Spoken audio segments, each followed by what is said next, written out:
is Marine, and I'm a nomad vegan cook who happens to have type 1 diabetes. I decided to stop eating animals back in 2015. For a long time, I refrained myself from going fully vegan because of my own limiting beliefs, like I can't live without cheese, and also commonly spread preconceptions, especially in the hospital, that you need animal protein to survive, even more as someone with type 1 diabetes. I think I discovered the food pyramid when I was diagnosed at 13, and for years, I've never questioned it. When the cognitive dissonance was too heavy to carry, I did my research, and I discovered I could totally live without any animal protein. Even world-class athletes can do it, so why not me? At that time, I started cooking a lot more as I wanted my diet to be sustainable for me and compatible with my diabetes. Eating only pasta, rice, and fruit was an option for me.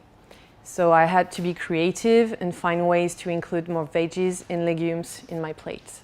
I found inspiration in cuisine from all around the world and learned about tempeh and jackfruit from Indonesia, pickles and dals from India, cereals from Africa, and much more. Along the way, I realized I enjoyed cooking as much as sharing my discoveries with others.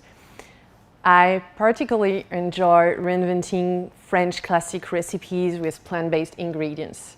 Nothing is more fulfilling than having a meat lover telling me, wow, that was super tasty and I feel full. So a few months ago, I finally decided I wanted to give it a try and turn this passion into a professional activity.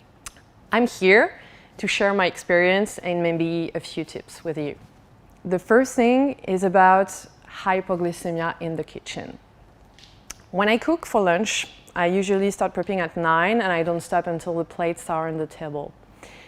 You don't realize it, but standing up for such a long time consumes a lot of glucose. And it can be dangerous to be low in the kitchen when you have a sharp knife in one hand and a frying pan in the other.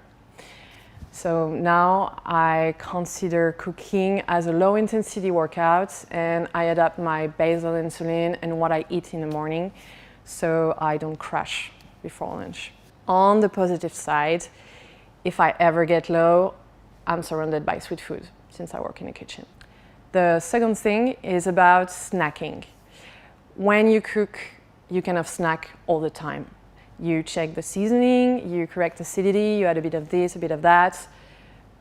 Unfortunately, I don't have a solution for this one. Except, try to avoid temptation. My sweet spot is chocolate. So when I make a chocolate cake, for example, I scrap carefully the bowl so there's nothing left. And I try to have low carb at hand for when I feel hungry. The last thing I wanted to talk about is being mindful with your food choice. You can be a vegetarian and eat bananas, avocados, and cashew nuts all the time. But these foods come with a really high environmental and social cost. I think we have a choice and we have a responsibility about what we put in our mouth.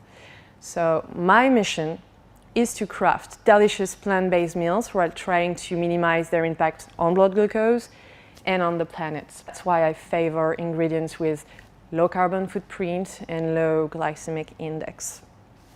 I'm the proof. You can live up to your values, be kind to yourself and to our planet, and that diabetes shouldn't stop you from taking action.